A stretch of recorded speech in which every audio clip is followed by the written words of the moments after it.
you already saw the title of the video, but before we get into that, I would just like to go over 3 criteria with you. 3.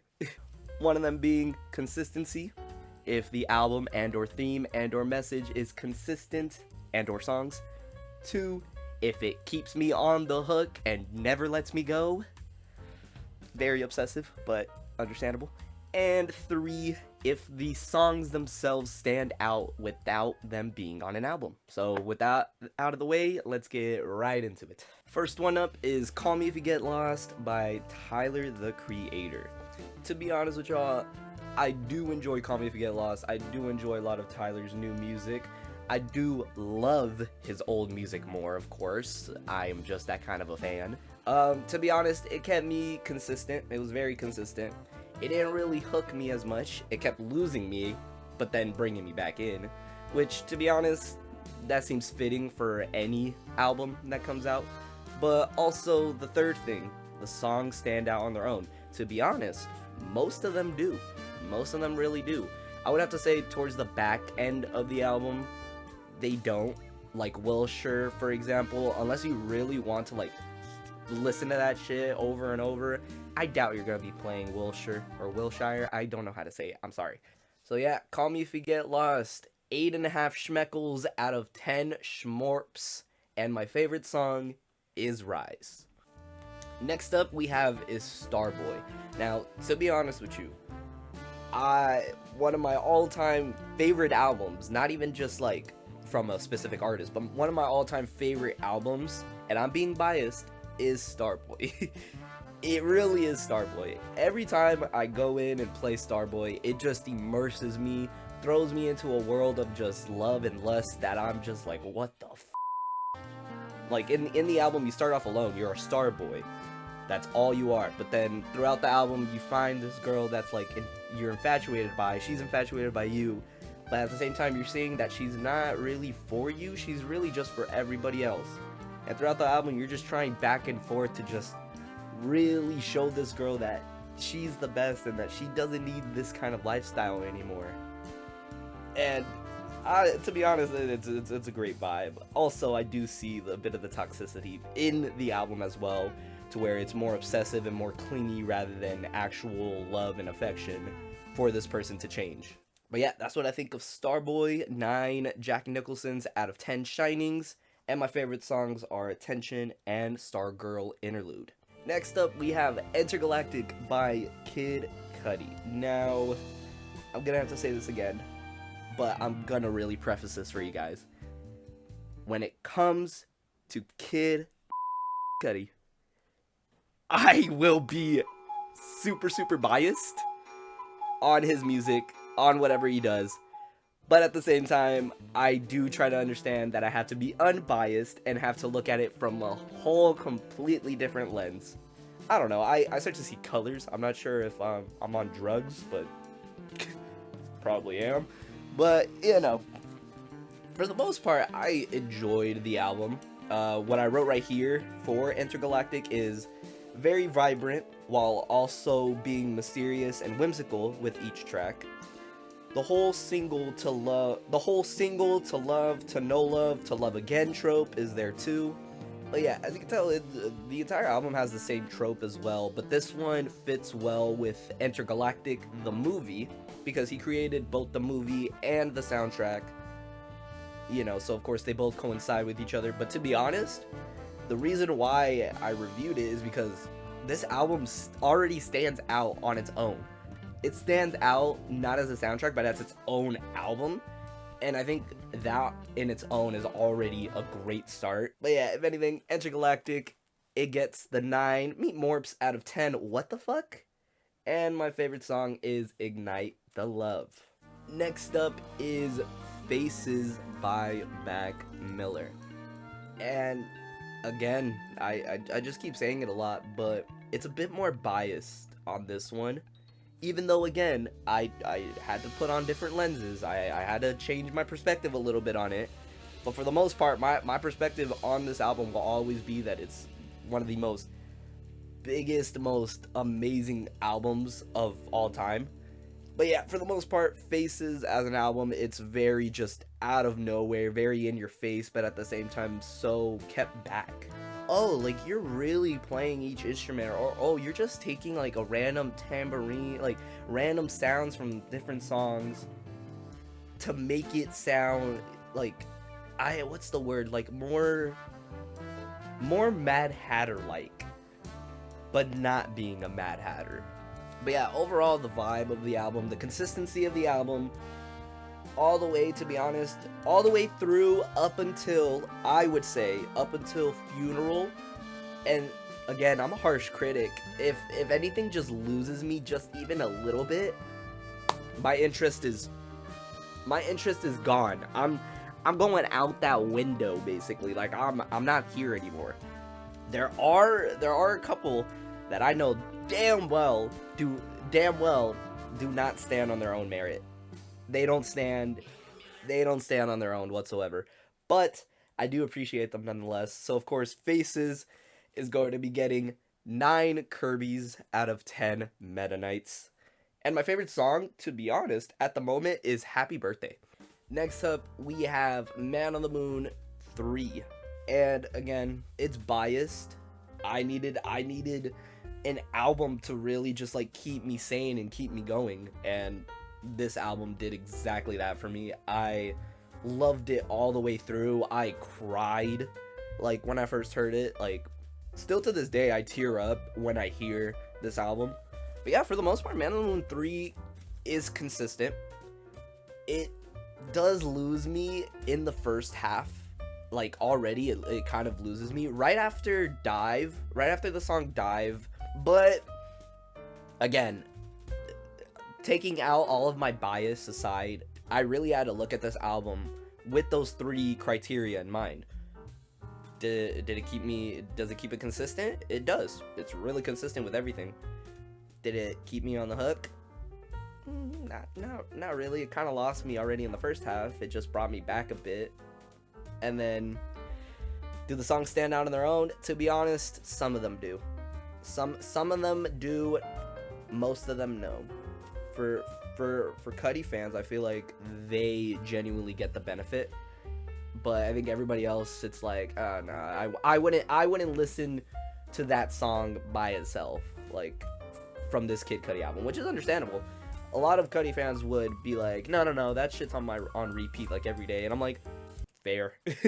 And with that being said, I'm giving Man on the Moon 3 8.5 Teddy Perkins out of 10 Darius's.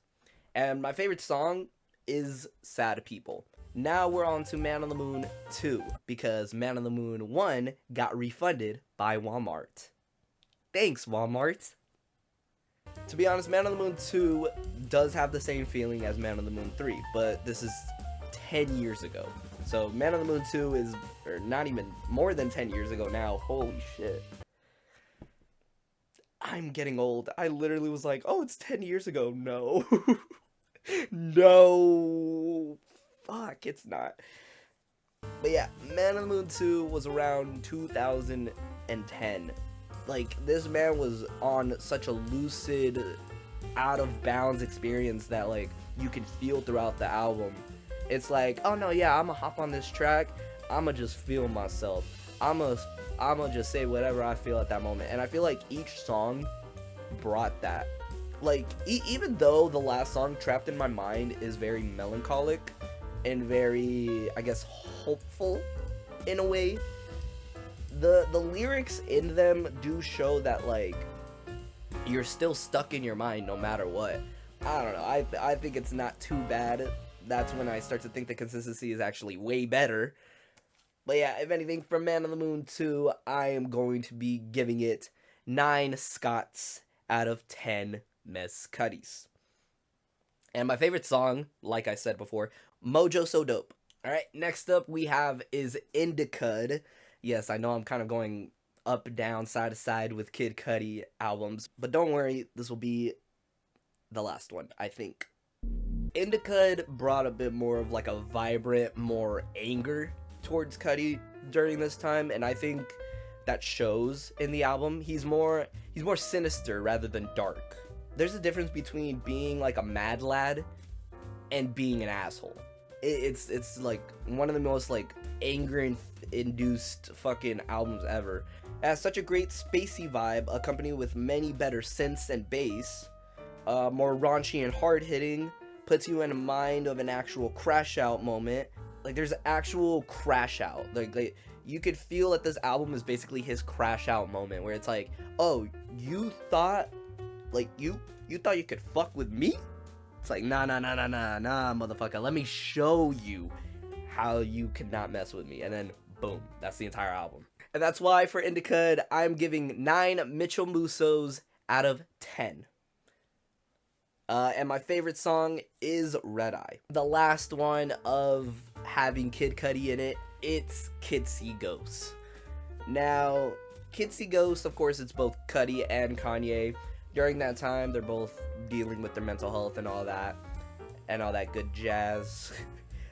During that time, during the Kids See Ghosts era, they were just like dealing with their own mental health struggles, trying to really come back again a bit more better, a bit more stronger, reborn. Just a very lo-fi inspired hip-hop album, having some alternative grunge style to the mix, very great production and melodic sounds coming off of the album. Like, yeah, for the most part, it's just very like lo-fi in the background type of music, but only for the first half. For the first half, it's basically like your typical like Cudi and Kanye songs, where it's like, oh no, they just having fun with it. And then like the last half of it, the last 3 songs are basically just fucking just hard hitting. And I mean, except the actual song slash album title, Kids See Ghosts, that song is basically mixed in between 2 of the most hard-hitting, most cry-inducing songs I've ever heard in my life, Reborn and Cudi Montage. Like, it's an album that you play at the end of the story. You know what I mean? Like, it's an album that you play right as the climax ended, you know? The climax has ended, the bad guy has been saved, but now one of the supporting characters died or something, and now you're trying to mourn that loss. It's been like 10 years now, and then, you know, something like that. I feel like that album fits that kind of vibe. And for Kids See Ghosts, I'm gonna have to give it a 9.5 creeper out of 10 Captain Sparkles. And my favorite song is Cudi Montage. Hello, Editing Quinn here. Just before we keep on going, I would just like to say, if you guys have enjoyed this video so far, if you have any opinions, comments, whatever you like to tell me, leave them down below in the comment section below. I'll check them out as soon as I can. Thank you, and let's keep moving on with the next album. The next couple of albums are from Kendrick Lamar, and the first one being Good Kid, Mad City. So, I feel like I need to tread my words lightly when I say that it just, you know, like, didn't really keep me on the hook. It didn't keep me on the hook. Throughout this short film, like, you really do see, I guess, like, the day or the night life, or the day in the life of what Kendrick saw, basically, or what Kendrick was doing. I'm not kidding when I say that I heard Kendrick singing more than rapping. And here's the thing, a lot of people are gonna be like, you know, like in those little singy parts he was rapping. I'm like, yeah, I know. It's more so like, I'ma get it, I'ma flow it. What the hell am I doing? I ain't showing, you know, stuff. Like, he's a bit more like flowy with it. That's the flow. But I see it more as like singing rather than rapping. That's why for Good Kid, Mad City, I am giving out 8 to 8.5 dreams out of 10 Tommy Innits. My favorite song off the album, which is Compton. The next one is To Pimp a Butterfly. I'm just gonna say it right here. Amazing album. Such an amazing album. Because when I first heard the album, To Pimp a Butterfly, I thought it was great. To be honest, I gave it an 8. I wasn't appreciating hip-hop as much at the time, and I was just like, oh, I'm like just listening to an album, like, oh, it's just a good album. But now coming back and actually really respecting it and actually trying to form great opinions on these great hip-hop albums, one of them being To Pimp a Butterfly, like, of course, amazing all the way through, consistent, it kept me on the hook. I'm not even joking with you. It kept me on the hook. It was hooking me so much. Like, the times where I would have to get up and flip the vinyl, I didn't even care, because I would just flip it, put it on, and boom, we're back at it again. Didn't miss a beat. Not gonna lie, I feel like most of the songs on there don't stand out on their own. It's like with like specific, it's like with Cudi it's like what I was saying about Cudi fans. It's like I feel like the songs would stand out on their own, but for Kendrick fans, not for like a general listener. Like like all of it all together is amazing. I was going back and forth between the rating, to a point where I wrote this on my phone saying, after heading to work and listening to You by Kendrick, I changed my rating to a 9.5. So basically my rating is 9.5 diamonds out of 10 emeralds. And favorite song, of course, is You by Kendrick. And I did put another, second one. How much a dollar cost. The last one for Kendrick Lamar is Damn. Now, this album, for a very, very long time, ever since it came out, it was always lost on me what the entire thing is or what it's about. When I finally got to listen to the album fully for myself and actually like really digest what's going on, if I had to do a fucking essay on this album, it would probably make me myself. I'm not even kidding. Like, it was confusing me. So of course, if it does confuse you too, I do highly recommend watching Tennis Tom's video on Damn. I watched it, amazing. I watched some of his other videos, amazing as well. He does some deep dives on the actual album's meaning and all that, and I absolutely love it. Go check him out. Great creator. But yeah, for the most part, after watching that video, me personally, after watching that Tennis Tom video, I went back and listened to Damn. Like, this is before doing all of this. Like, I went back again, listened, and for some reason, I think on that one, it actually clicked a bit more. Such a great consistency run throughout the album, once again showing his story never ending, as there will always be a problem, and showing how no matter the outcome, another could be present, as anyone can change your fate. And for Damn, I give it a 9.5 Jack Black Steves out of 10 Steves. And my favorite song off of the album is Fear. Next up we have is New World Depression by Suicide Boys. I'm a huge Suicide Boys fan. I have been a fan since 2015. A lot of people are going to be like, really? I'm going to be like, yes. My friend, one of my old childhood friends, showed me, of course, the biggest song from them, Antarctica. He showed me that song, and then ever since then, I was just always listening to Suicide Boys, like, of course, now and again. But now, more than ever, I'm fully listening to them. If you have heard old Suicide Boys songs, you've heard of the new ones, because for the most part, they kind of keep it very consistent. A lot of people will say that it gets very bland and very boring at times, but then other times they are just, it's still consistently good. But yeah, I basically wrote just another classic from these guys. Nothing changes other than the music and production itself, which, yeah, it still sounds very mystic trap rap that comes out of either New Orleans or a little bit of Oregon. I don't know why I said mystic trap rap, but not the mystic part, but it's basically another trap rap album, which a lot of people are always going to be infatuated by. Trap rap is basically great. It just depends on how consistent you are with the music and the production. And that's why for New World Depression, I'm giving them 8 grandmas out of 10 run over by a reindeer. And my favorite song would have to be Burgundy. Next up we have is Wolf by Tyler, the Creator. Of course, there's not much I really have to say about Wolf other than when I first listened to the album, I found it very, like, fun, more better than Goblin. So then when I finally went back again this time, I found it to be very disappointing, to say the least. Overall, the consistency of the album is there. The production and all the sound, music, all of that, it's there. On keeping me on the hook, it started to lose me a lot. I'd say probably after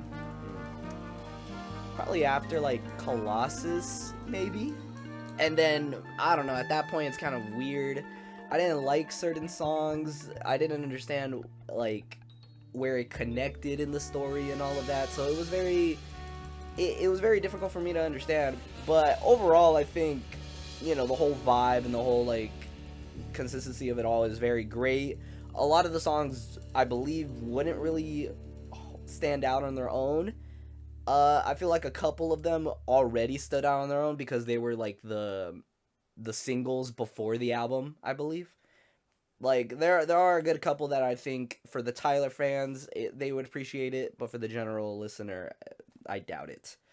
And that's why for Wolf, I'm going to be giving it an 8.5 chimichangas out of 10 Garfields.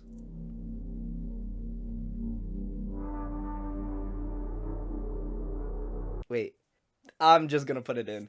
And my favorite song off of the album, I would say, is Rusty. Next up we have is Flower Boy. Now, unlike Wolf, Flower Boy really brings in a whole different vibe, whole different atmosphere to it. Because during this time, it's been like, what, probably 4 years since Wolf? 4 years later, Tyler is bringing production way up with this album. He is being way more consistent with his theme and message. Flower Boy is the most consistent. And what I mean by most consistent, I mean like it just, you could just play it through. You could play this during like a day in the life of walking in the park or something. Like it's basically like a walk in a park type of album that at the same time, if you find some elements in it, it's actually a great rap album. But yeah, basically Flower Boy is just such a it's like a dot in the overarching timeline of something. I don't know what I was trying to go for that. You can cut this whole thing out. And that is why for Flower Boy, I am giving it 9 sponges out of 10 starfishes. And my favorite songs off of the album is Enjoy Right Now Today and Garden Shed. And finally, for Tyler Creator albums, we have Igor. Now, I'm gonna say it right off the bat. Igor is one of the most consistent, most amazing, most jaw-dropping albums I've ever listened to. You really start to understand what the album is trying to represent, what the real theme behind it, what the real message of it behind it is. And I'm not even kidding. Consistent all around, all the charts, all of the songs. I'm not even kidding. All of the songs can be played on their own merit. And then also, the last thing, does it keep me on the hook?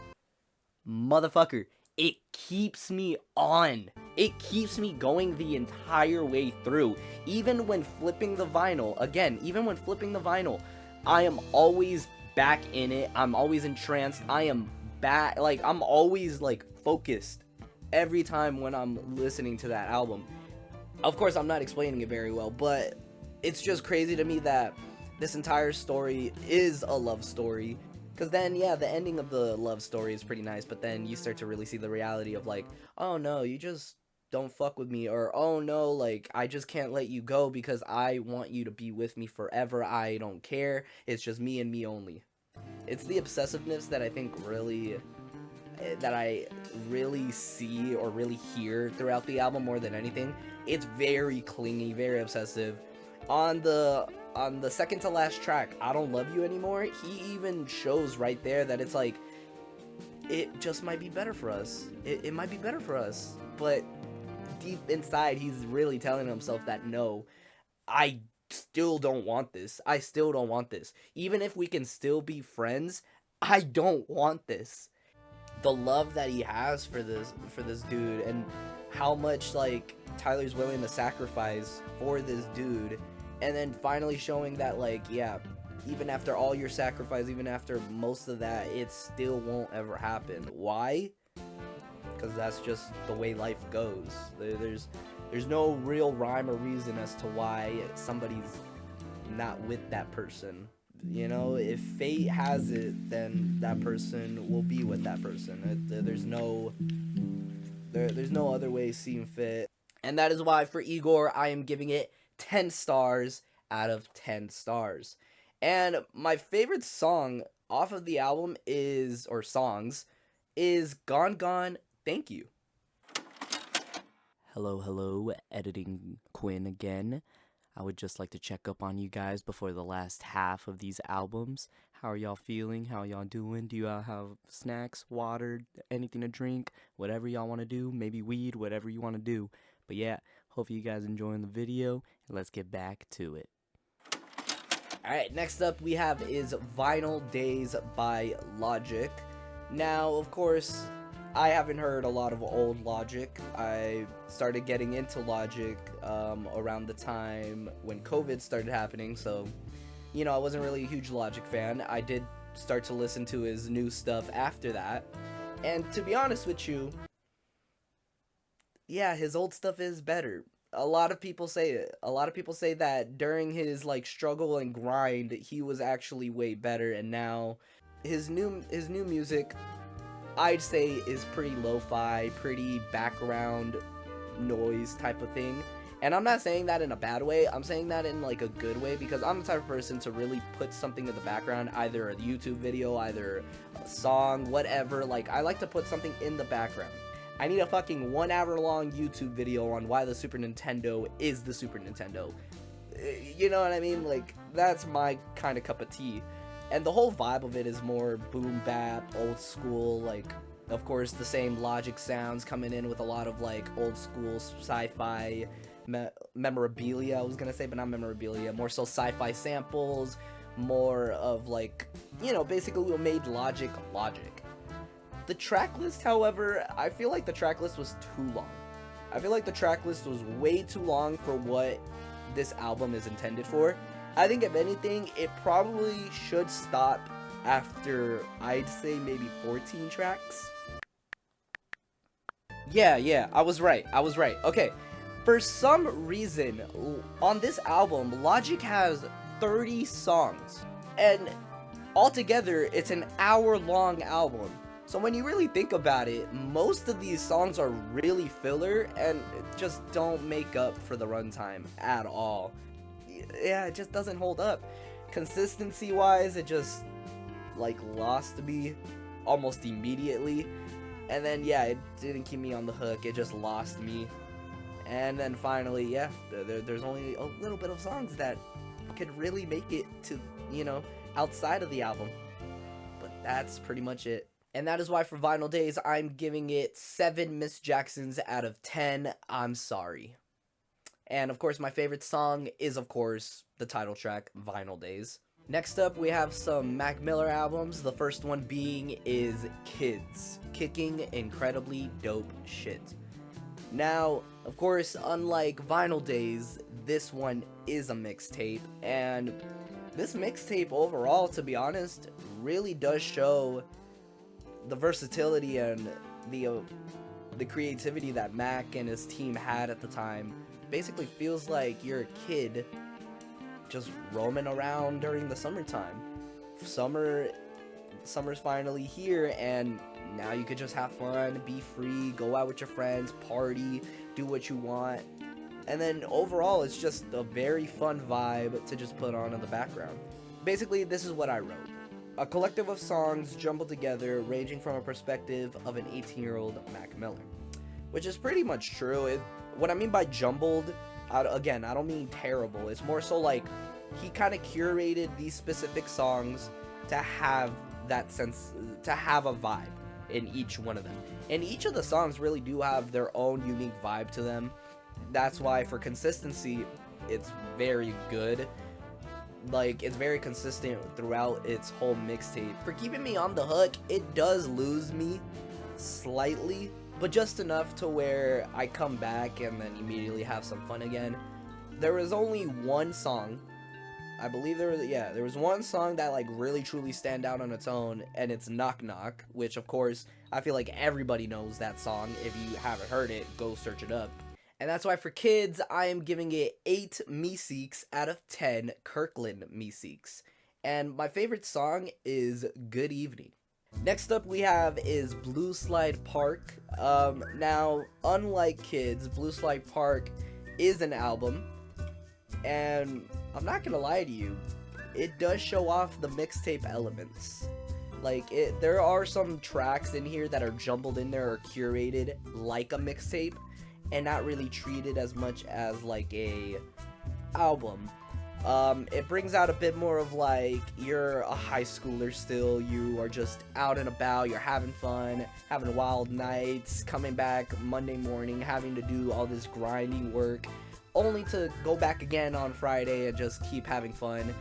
And you can tell, like, on certain songs, like Missed Calls for instance, the world starts to become a bit scarier.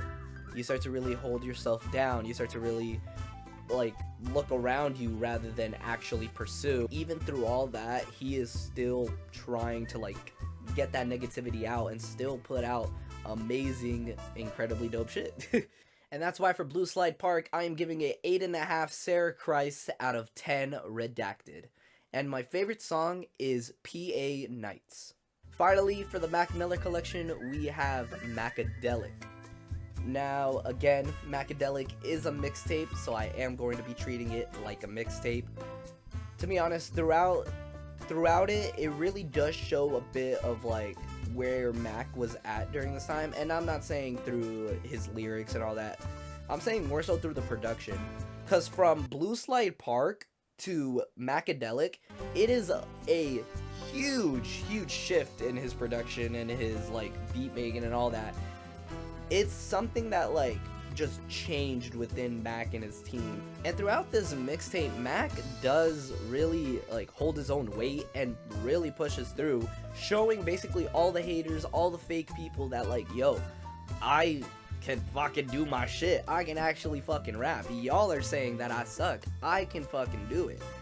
All of the instrumentals and sounds do sound like as if you're on a drug trip, which of course the entire theme of this album, and of course the entire theme of this mixtape is like, of course, being tripped out.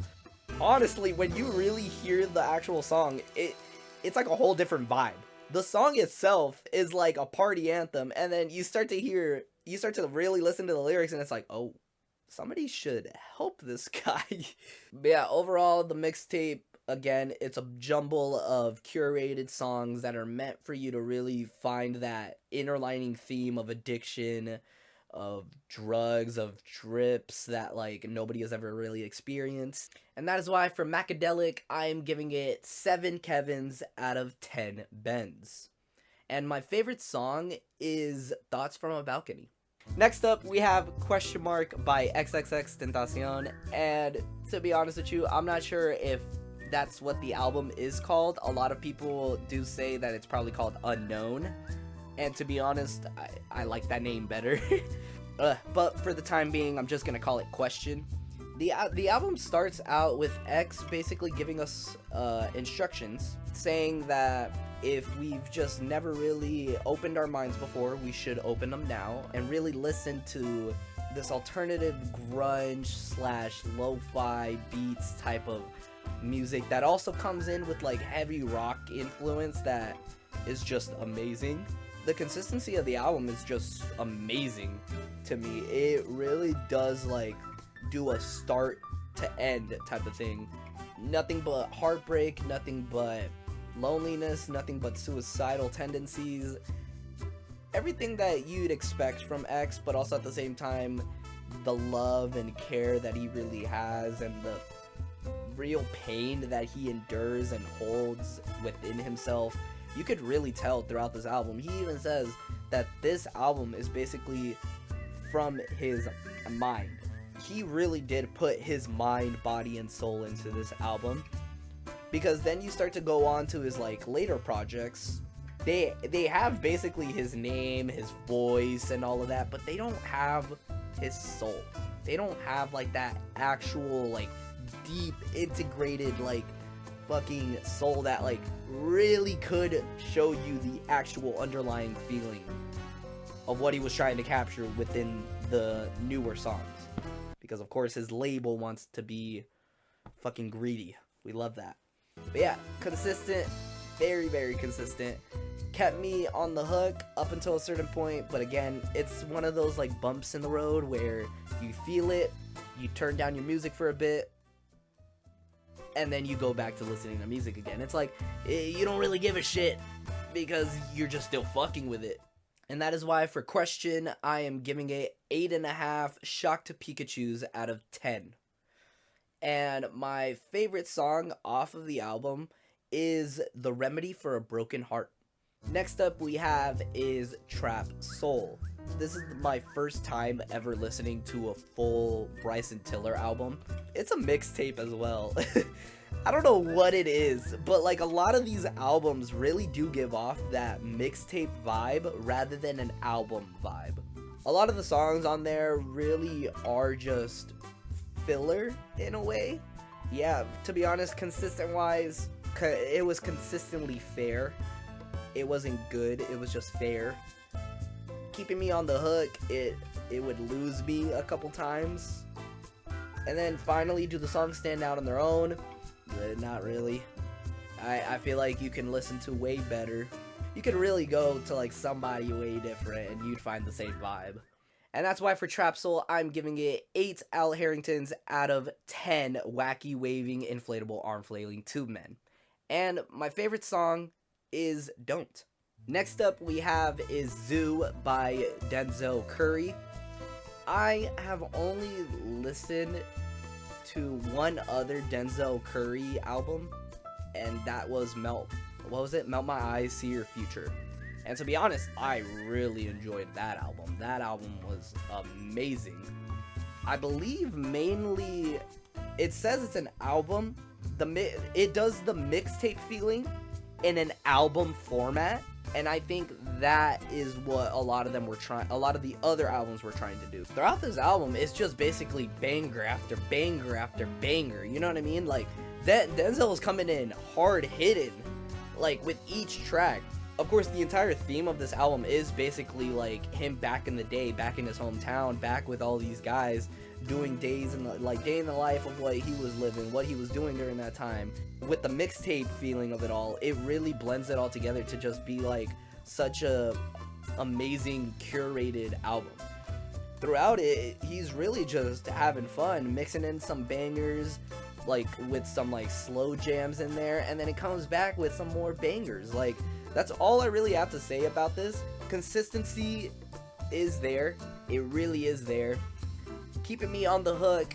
It lost me like, probably, you could barely see it, but it lost me like this much, and then it immediately brings me back in. And that is why I'm going to be giving Zoo 9.5 in the afternoon out of 10. Your eyes are as bright as the moon. And my favorite song on the album is both Ricky and Speedboat. Alright, next up we have Astroworld by Travis Scott.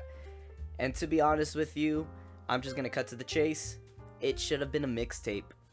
A lot of the theme and elements behind it is just basically what you'd expect from 2018. And the one thing that I truly hated in 2018 was that people overhyped this album. To that I say to ease their own, because I don't really think so. It is a mediocre album at best. Of course, I'm not saying it's like the most terrible album, but of course at the same time I'm not saying it's the best. It's really just fair. Consistency wise, yes, it's there. Production and all that is there. No matter what, you will always know what a Travis Scott album sounds like, and you know, look no further than that album.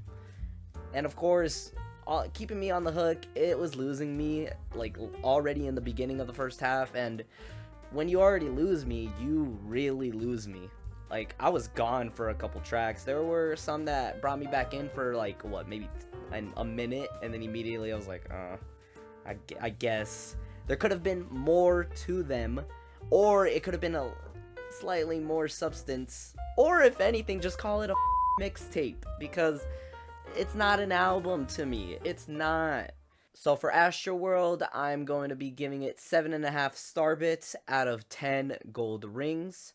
And my favorite songs on the album were Can't Say and Stop Trying to Be God. The last album that we have here is After Hours by The Weeknd. This album is basically Starboy, but with a more darker tone and a more reality shift compared to Starboy. Starboy really does show a bit of the lover boy, while After Hours basically shows you a bad boy, an actual terrible piece of but of course at the same time it goes back and forth between the love and lust and wanting. Like, for the most part, that's what I got from After Hours. A lot of love toxicity, a lot of just strain behind it all, and you could really hear it. Like, there's a genuine heartbreak throughout this album, and yet there's not really much to After Hours other than that darker tone. And that's why for After Hours, I'm giving it 9 Scots out of 10 Wazes. And my favorite song is Save Your Tears. And that is it for the vinyl review. If I didn't review your album and or you have opinions and or thoughts about any of these albums that I talked about today, please leave a like down below. Also, like and subscribe if you guys did enjoy as well. But yeah, thank you guys so much for watching. It's Quinn.